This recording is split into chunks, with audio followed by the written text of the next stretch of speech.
Cantik, pintar, dan berprestasi, Margot Robbie adalah salah satu sosok baru yang diperhitungkan di Hollywood. Meski masih muda, Margot sudah membuktikan bahwa aktingnya bisa diperhitungkan, punya visi yang progresif, dan naluri bisnis yang kuat. Siapa sosok di balik kesuksesan film Barbie yang sensasional ini? Yuk kita kenal lebih dekat dengan sosok Margot Robbie.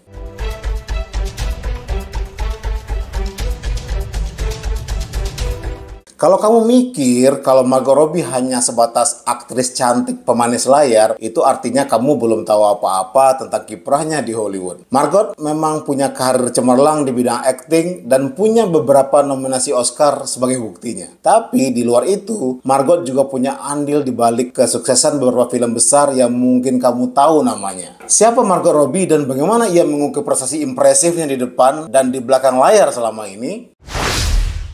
Margot Robbie dilahirkan dengan nama Margot Alice Robbie tanggal 2 Juli 1990 di Dalby, Queensland, Australia. Ayahnya pernah jadi pemilik lahan pertanian dan pengusaha tebu, sementara ibunya kerja di bidang medis sebagai fisioterapis. Ia adalah anak kedua dari 4 bersaudara. Setelah orang tuanya berpisah saat usianya masih 5 tahun, Margot dibesarkan oleh ibunya. Saat kecil, Margot sering tinggal di rumah kakek dan neneknya, itu di sebuah peternakan di daerah Currumbin Valley. Ketertarikan Margot pada akting sudah terlihat sejak remaja. Ia sempat belajar drama ketika sekolah di Somerset College. Sebagai anak yang dibesarkan di peternakan, Margot adalah sosok yang penuh semangat dan tangguh. Dia bahkan pernah punya 3 kerjaan sekaligus sebelum jadi artis, yaitu sebagai tukang bersih-bersih rumah, bartender, dan tukang masak di restoran. Ketika masih SMA, Margot jadi pemeran di 2 film independen kecil bergenre thriller. Film-film tersebut berjudul Vigilant dan ICU. Ia juga sempat menjajal masuk industri televisi dengan jadi bintang tamu di serial City Homicide. Di serial anak-anak The Elephant Princess, ternyata Margot pernah main bareng bersama rekannya di Australia, Liam Hemsworth. Kesuksesan pertamanya di pertelevisian domestik adalah ketika Margot berhasil lolos audisi drama televisi berjudul Neighbours. Bulan Juni 2008, Margot memulai debutnya sebagai karakter tamu bernama Donna Friedman. Setelahnya, Margot naik pangkat jadi cast tetap dan ia pun akhirnya kerja dalam serial ini selama 3 tahun. Udah sukses di Australia, Margot pun mencoba peruntungannya di Amerika Serikat. Gak lama setelah pindah, Margot langsung di-cast dalam serial Pan Am di tahun 2011 sebagai Laura Cameron, seorang pramugari baru. Ia kerja di drama ini bersama Christina Ricci. Sayangnya, ratingnya rendah sehingga serialnya di-cancel setelah musim pertamanya. Pindah dari televisi, Margot kemudian mendapatkan peran pendukung dalam komedi romantis Richard Curtis yang berjudul About Time. Dalam film yang dibintangi Rachel McAdams ini, Margot berperan jadi cewek yang ditaksir oleh karakternya Donald Gleason. Ceritanya sendiri adalah tentang pria bernama Tim yang punya kemampuan untuk kembali ke masa lalu. Tim kemudian menggunakan bakatnya ini untuk memperbaiki kisah hidupnya dan orang-orang sekitarnya. Setelahnya, Margot kembali dapat tawaran pemeran pendukung dalam film. Tapi ini bukan film sembarangan. The Wolf of Wall Street adalah film yang disutradari Martin Scorsese dan dibintangi Leonardo DiCaprio. Kisahnya adalah tentang pialang saham bernama Jordan Belfort yang memanfaatkan kelemahan regulasi untuk jadi kaya dengan cepat lewat cara-cara ilegal. Margot tampil impresif sebagai istri Jordan dan namanya langsung melejit jadi artis baru yang potensial. Naik level, kini Margot udah cukup dikenal namanya sehingga makin banyak tawaran main film yang masuk. Setelah breakout role-nya tadi, Margot main dalam komedi romantis garapan Glenn Ficarra dan John Requa yang berjudul Focus. Margot yang dipasangkan dengan Will Smith berperan sebagai seorang penipu yang bekerja sama dengan seorang penipu lain yang lebih senior. Namun, keterlibatan emosi bikin pekerjaan mereka jadi berisiko dan mereka harus memutuskan apakah keduanya lebih baik bersama atau tidak. Fokus lumayan menghibur dan penampilan Margot juga dipuji meski secara keseluruhan filmnya sih masih kurang oke. Tapi minimal filmnya nggak rugi dan masih bisa untung. Setelahnya, Margot main lagi di drama post-apocalyptic Z for Zachariah sebagai pemeran utama, yaitu seorang wanita yang mengira bahwa dirinya adalah seorang penyintas terakhir sebuah bencana nuklir. Lama hidup tenang sendirian di tempat terpencil, ia dikagetkan ketika mendapati kedatangan 2 orang penyintas lain yang diperankan oleh Chiwetel Ejiofor dan Chris Pine. Margot menutup tahun 2015 dengan cameo memorable dari film The Big Short-nya Adam McKay yang bercerita tentang subprime mortgage yang sempat mengguncang Amerika Serikat. Penampilan singkatnya di film ini adalah sebagai dirinya sendiri. Margot tampil di dalam sebuah beta mantap, kemudian menjelaskan pada penonton tentang konsep supreme mortgage yang ada di filmnya. Setelah udah menjajal gimana rasanya kerja di film-film dengan budget skala menengah, kini Margot akhirnya menjajaki babak baru sebagai pemeran dalam film-film mahal. Di tahun 2016, Margot berperan sebagai Jane dalam The Legend of Tarzan yang dibintangi oleh Alexander Skarsgård. Film ini semacam updated version dari cerita yang kita tahu, karena plotnya adalah tentang Tarzan yang udah balik ke Inggris bersama istrinya dan jadi Earl of Greystoke. Ketika diundang kembali ke Afrika, Tarzan yang nggak mau diperalat untuk melanggengkan kolonialisme di Kongo pun melawan balik dan kembali ke kehidupan liarnya untuk membela rumahnya yang lama. Sayangnya, film dengan bandrol 180 juta dolar Amerika Serikat ini gagal balik modal dan reviewsnya juga nggak bagus. Tapi mereka menganggap Jane versi yang ini lumayan, soalnya dia nggak cuma jadi sosok wanita yang perlu diselamatkan sang pahlawan. Margot pun juga ngotot kalau Jane nggak perlu tampil langsing banget buat film ini. Jadi penampilannya terlihat proporsional dan lebih realistis. Meski gagal di film tersebut, film Margot yang selanjutnya punya nasib yang lebih baik. Akhirnya, seperti banyak aktor dan aktris A-list pada masa lalu, Margot kebagian main film superhero. Dalam Suicide Squad yang disutradarai David Ayer, Margot pun berperan sebagai Harley Quinn. Film ini menampilkan banyak karakter lain seperti The Joker yang diperankan Jared Leto, Will Smith sebagai Deadshot, Joel Kinnaman sebagai Rick Flag, Karen Fukuhara sebagai Katana, Jay Hernandez sebagai El Diablo, Adewale Akinnuoye Ekbeye sebagai Killer Croc, Cara Delevingne sebagai Enchantress, serta Viola Davis sebagai Amanda Waller. Walaupun karakternya banyak banget, Margot berhasil jadi salah satu sosok yang menonjol dan bikin Harley Quinn identik dengannya. Ceritanya sendiri adalah tentang pembentukan Task Force X, yaitu tim yang dibentuk dari para kriminal dan penjahat super. Mereka ditugaskan untuk melawan musuh yang juga merupakan metahuman dengan imbalan pemotongan hukuman penjara. Film ini punya cukup banyak drama di belakang layar. Ada rumor soal cast-nya yang pada nggak rukun. Ada juga pemberitaan berkala soal perilaku Jared Leto dengan praktek method acting yang keterlaluan. Termasuk berita soal ulah Leto mengirimi para cast dengan hadiah yang nggak perlu banget. Katanya Leto ngirimin Margot tikus hidup, sementara Viola Davis dikirimin babi yang udah mati. Will Smith sendiri nggak dikirimin binatang apa-apa, tapi dia kebagian dikasih kado kayak peluru bekas, kondom, sampai alat bantu seks. Pokoknya nggak banget deh. Ini belum termasuk dari sisi filmmakingnya. Film ini banyak masalah, mulai dari syuting ulang yang makan duit banyak, ceritanya yang bisa berubah-ubah, editing yang nggak disupervisi oleh sutradaranya sendiri, sampai usaha untuk bikin film tentang kumpulan villain ini jadi lebih ramah buat penonton remaja. Drama ini panjang banget urusannya, bahkan sampai beberapa tahun setelahnya. Karena kesuksesan rilis The Snyder Cut yang bikin Justice League versi Snyder bisa rilis tahun 2020, banyak yang minta Warner Bros. Untuk merilis versi cut milik Ayer yang dulu mengklaim filmnya yang serius diubah jadi komedi. Tapi karena momentumnya nggak sekencang kampanye Snyder dan Warner Bros kayaknya nggak tertarik. Di awal 2024 David Ayer akhirnya nyerah minta filmnya dirilis ulang.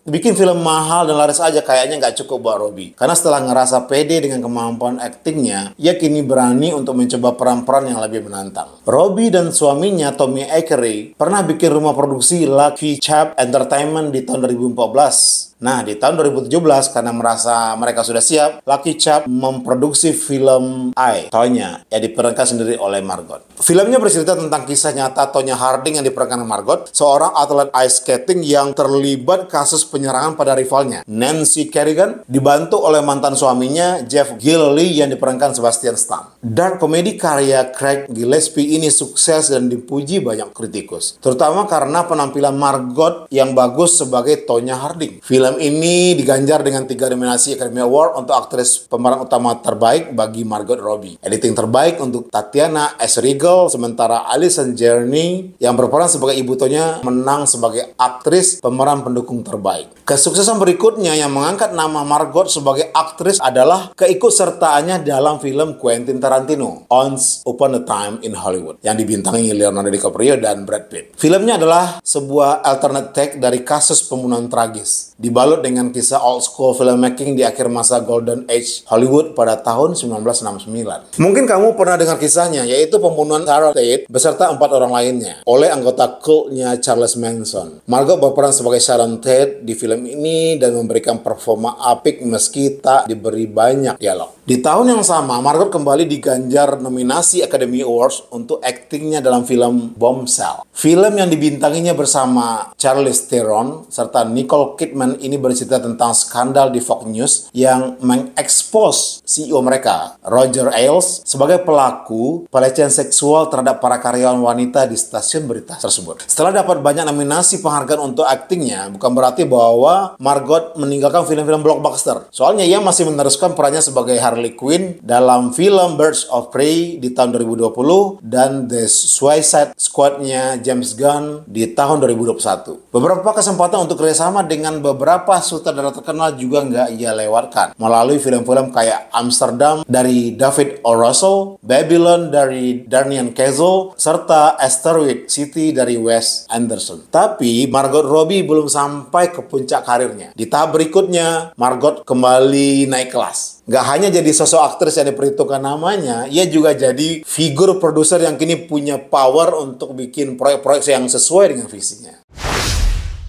Lewat rumah produksinya, Lucky Charms Entertainment, Margot Robbie diam-diam sudah merintis karir sebagai produser dengan track record yang cukup baik. Diawali dengan I, Tonya, Margot menjajal duduk sebagai produser untuk film-film kecil seperti Terminal dan Dreamland. Setelahnya, mulai kelihatan kalau Margot punya visi yang kuat sebagai produser. Ia banyak menyokong film-film dengan skrip yang menarik, serta punya perspektif unik dari kacamata sutradara perempuan. Contohnya adalah Birds of Prey yang disutradarai oleh Cathy Yan. Film superhero yang kembali menampilkan Margot sebagai Harley Quinn ini menyajikan aksi film yang diisi oleh karakter perempuan seperti Huntress yang diperankan oleh Mary Elizabeth Winstead, Black Canary yang diperankan oleh Jurnee Smollett, dan Renee Montoya yang diperankan Rosie Perez. Margot juga bekerja sama 2 kali dengan Emerald Fennell, sutradara sekaligus penulis naskah yang bikin Promising Young Woman, pemenang naskah orisinal terbaik Academy Award tahun 2021. Karyanya dilanjutkan dengan Saltburn di tahun 2023 yang jadi sensasi karena menampilkan akting dari Barry Keoghan yang berani dan frontal. Di televisi, Margot juga memproduseri kisah tentang seorang ibu tunggal yang bertahan hidup dengan menjadi tukang bebersih rumah orang-orang kaya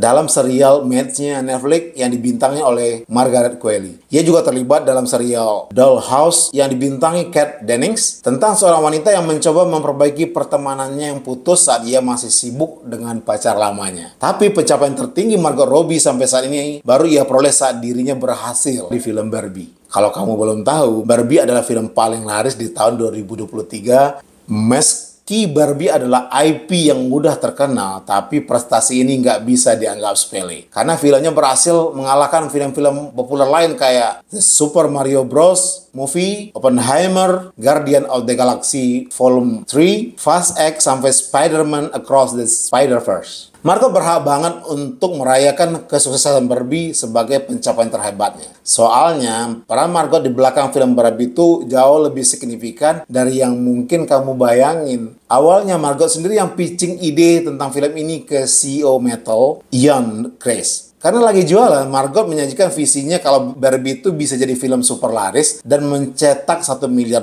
Serta bisa setara dengan IP legendaris kayak Jurassic Park yang dulu dibikin Steven Spielberg. Ya, namanya juga jualan kan? Tapi ternyata idenya menarik juga bagi Mattel. Bahkan mereka mikir kenapa nggak Margot sendiri aja yang jadi Barbie. Soalnya penampilannya udah perfect banget kayak sosok Barbie yang udah dikenal banyak orang. Margot agak ragu karena dia sebenarnya punya kandidat lain untuk jadi pemerannya. Tapi ketika udah kepepet, Margot akhirnya setuju jadi pemeran utama. Syaratnya adalah dia nggak mau jadi Barbie sendirian. Harus ada banyak Barbie yang bisa jadi representasi banyak sosok wanita dengan asal-usul dan bentuk fisik yang berbeda-beda. Faktor selanjutnya yang bikin Barbie sukses besar adalah keputusan Margot untuk merekrut Greta Gerwig ke dalam proyeknya. Greta adalah penulis dan sutradara di balik film-film bagus kayak Lady Bird dan Little Women. Tadinya Greta cuma nulis bareng suaminya, Noah Baumbach. Tapi kemudian ia setuju untuk ikut jadi sutradara. Diberi kebebasan kreatif, ketiganya bisa kerja maksimal dan akhirnya menghasilkan film Barbie yang seperti sekarang.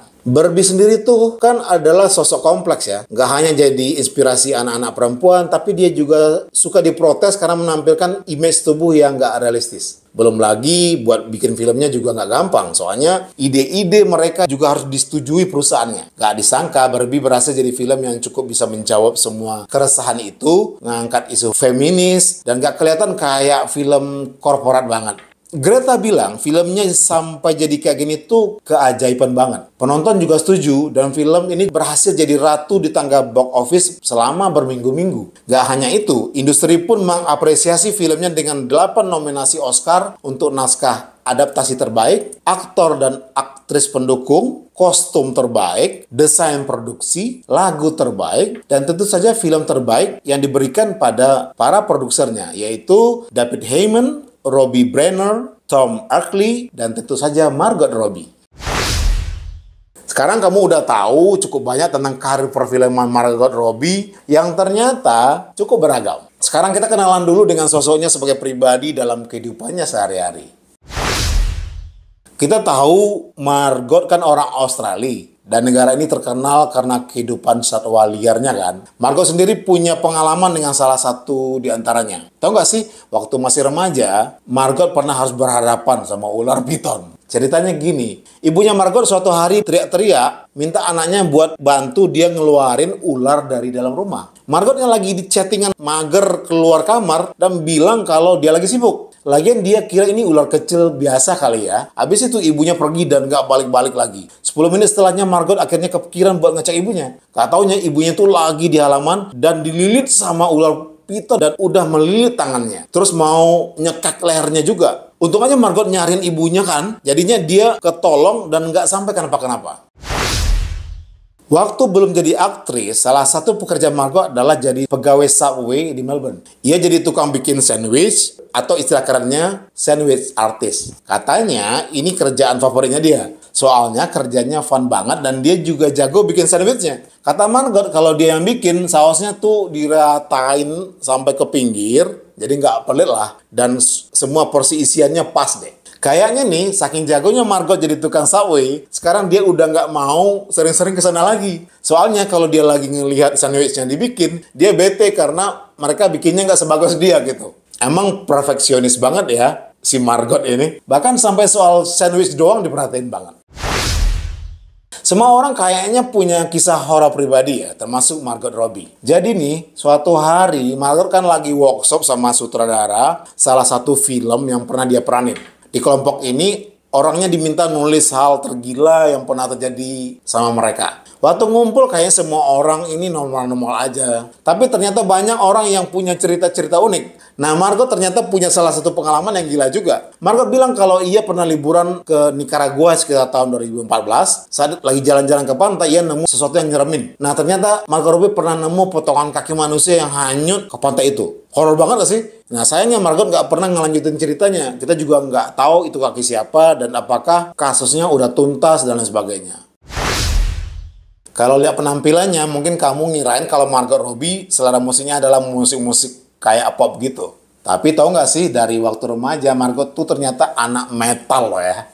Katanya waktu remaja emang dia penampilannya nggak kayak anak God sih, cuma emo aja dikit. Dulu rambutnya dicat hitam gitu kan, terus motongnya nggak pakai gunting, tapi pakai silet. Nah, terus dia hanya dengerin musik heavy metal. Pokoknya jauh banget deh dari citra atau penampilan Margot yang kita tahu. Kata Margot sampai sekarang dia masih suka heavy metal. Bahkan salah satu pengalaman pertama Margot ngerasain jadi orang terkenal tuh bukan pas promo film atau di set. Justru ini terjadi di konser Slipknot. Jadi nih ya, waktu dia masih kerja di serial Neighbor, dia tuh datang ke konser Slipknot. Margot mikir kayaknya penonton drama TV kayak Neighbor tuh nggak beririsan deh sama penonton Slipknot. Jadi palingan nggak bakalan ada yang kenalin dia. Ternyata dia salah. Hari itu Margot banyak banget disamperin orang pas konser. Dan mereka nanyain gimana kabar karakternya di TV. Ternyata fans Slipknot ini pada nonton juga. Jadi dia nggak nyangka banget bakal sampai dirubung gitu. Slipknot tahu kalau Margot adalah fans mereka, dan Corey Taylor bilang nanti kapan-kapan kalau datang ke konser kabarin lagi ya. Mudah-mudahan konsernya nggak jadi rusuh karena ada bintang Hollywood yang datang. Jadi bintang gede emang nggak selamanya enak. Margot pernah ngalamin sendiri setelah breakout role-nya di The Wolf of Wall Street. Terutama dia paling keganggu banget sama yang namanya paparazzi. Margot beberapa kali jadi korban pemberitaan palsu. Misalnya ketika paparazzi ngambil fotonya pas lagi jalan dan megangin matanya dengan pose kayak lagi menangis. Fotonya langsung viral dan muncul rumor kalau Margot habis keluar dari rumah Cara Delevingne, salah satu co-starnya di Suicide Squad. Mereka digosipin berantem dan beritanya jadi liar. Terutama karena lagi banyak berita miring soal Cara pada saat itu. Margot sebel karena sebenarnya di foto itu dia lagi keluar dari Airbnb bukan dari rumah Cara. Terus dia lagi megangin matanya soalnya kelilipan, ya, bukan nangis. Itu bukan terakhir kalinya Margot dan Cara diberusuhin paparazzi. Ketika lagi liburan di Argentina, dia dikejar paparazzi ketika lagi mau masuk mobil. Karena mau menghindar, supirnya terburu-buru cabut padahal Margot sama Cara belum 100% masuk ke mobil. Margot kesel karena hampir aja mereka celaka karena jatuh dari mobil. Untungnya itu gak kejadian. Kisah cinta Margot sama suaminya, Tom Erkley, punya awal cukup unik. Nah, ini seru nih. Jadi di tahun 2013, ketika sedang syuting film Sweet Franchise, Margot jadi akrab banget sama cast dan krunya yang kebanyakan adalah warga London. Jadi beberapa tahun kemudian, ketika Margot mau ke Inggris buat premiere The Wolf of Wall Street, dia pun langsung kontakkan dengan anak-anak ini. Mereka kemudian ngusulin gimana kalau mereka tinggal bareng aja di London. Margot sendiri waktu itu belum punya rumah tetap, jadi dia oke aja kalau harus tinggal di Inggris. 3 hari kemudian mereka langsung nyewa rumah di Clapham. Rumah dengan 3 kamar ini dibagi bertujuh. Ada 5 orang asisten sutradara, teman Margot yang nantinya jadi asistennya, dan Margot sendiri. Setahun setelah tinggal serumah, Margot dan teman serumahnya, Tom Erkley, yang merupakan asisten sutradara, jatuh cinta. Awal-awalnya mereka nggak ngakuin ke teman-temannya kalau mereka pacaran. Soalnya hubungannya juga kayaknya belum serius gitu. Terus tiba-tiba hubungan mereka ketahuan sama semua orang rumahnya. Hasilnya dramatis banget karena mereka langsung diinterogasi gitu. Teman-temannya sebenarnya cuma khawatir kalau Margot sama Tom pacaran, nanti pertemanan mereka bisa buyar kalau hubungan mereka berdua kenapa-kenapa gitu. Ternyata hubungan mereka malah langgeng. Di tahun 2016, keduanya pun menikah di Australia. Tapi karena mereka udah menikah, keduanya diusir halus sama teman-temannya dari rumah. Soalnya kalau udah suami istri, mendingan tinggal berdua aja deh. Waktu pertama tinggal bersama, kata Margot, emang rasanya sepi. Soalnya dia biasa tinggal rame-rame serumah, dan sekarang aneh banget soalnya mereka cuma berdua doang. Margot Robbie ini emang aktris yang laris. Tapi tahu nggak sih, saking seringnya diincar jadi pemeran utama, Margot pernah hampir di-cast dalam 2 film Fantastic Four. Di film reboot Fantastic Four tahun 2015, Margot ternyata hampir di-cast jadi Sue Storm alias Invisible Woman. Margot pernah meeting sama sutradaranya, Josh Trank, dan menikmati obrolan mereka. Tapi Margot nggak sreg sama naskahnya, jadi memang dia nggak jodoh sama film ini. Peran Sue Storm sendiri akhirnya jatuh ke Kate Mara. Pilihan Margot ternyata tepat. Soalnya film ini jeblok di pasaran dan cerita pembuatan filmnya kacau banget. 8 tahun kemudian, nama Margot kembali muncul di bursa spekulasi aktris yang mau dijadikan Sue Storm dalam versi barunya, The Fantastic Four, yang akan rilis tahun 2025. Selain Margot, beberapa nama lain juga mencuat seperti Emily Blunt dan Jodie Comer. Kayaknya emang Margot nggak ditakdirkan jadi Sue. Soalnya kali ini perannya diberikan pada Vanessa Kirby, melengkapi aktor lain seperti Pedro Pascal yang jadi Reed Richards, Joseph Quinn yang jadi Johnny Storm, serta Evan Moss Baccarat yang jadi Ben Grimm.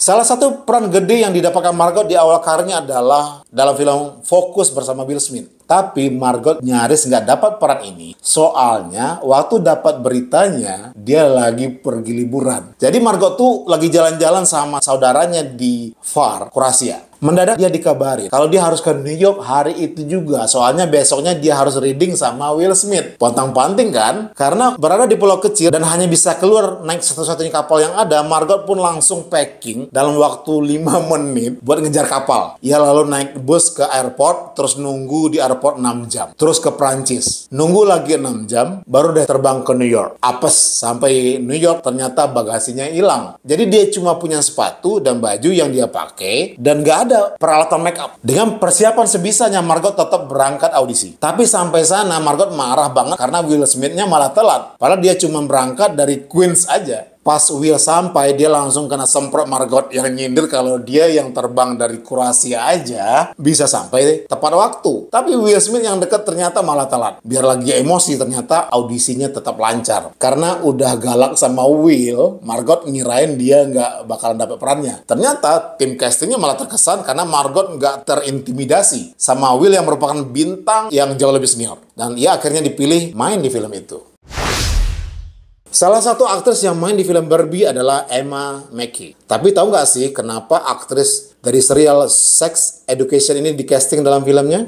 Sebagai aktris, Margot Robbie itu sebenarnya mukanya rada pasaran. Soalnya dia sering dimirip-miripin sama beberapa aktris, termasuk Emma Mackey. Jadi Greta Gerwig mikir kalau ini dijadikan joke aja di film Barbie, kayaknya oke deh. Soalnya boneka Barbie kan mukanya mirip-mirip. Emma pun direkrut jadi cast. Tapi pas mereka udah pakai kostum dan make up, termasuk Emma yang rambutnya berubah jadi coklat, ternyata mereka jadinya nggak mirip lagi gitu. Ternyata Emma sama Margot cuma mirip kalau keduanya punya rambut pirang. Makanya jokesnya nggak jadi dipakai. Di luar sih tetap aja Margot sering dikira Emma. Soalnya nggak hanya sesekali dia didatengin orang yang bilang kalau mereka ngefans sama karakter Maeve di Sex Education.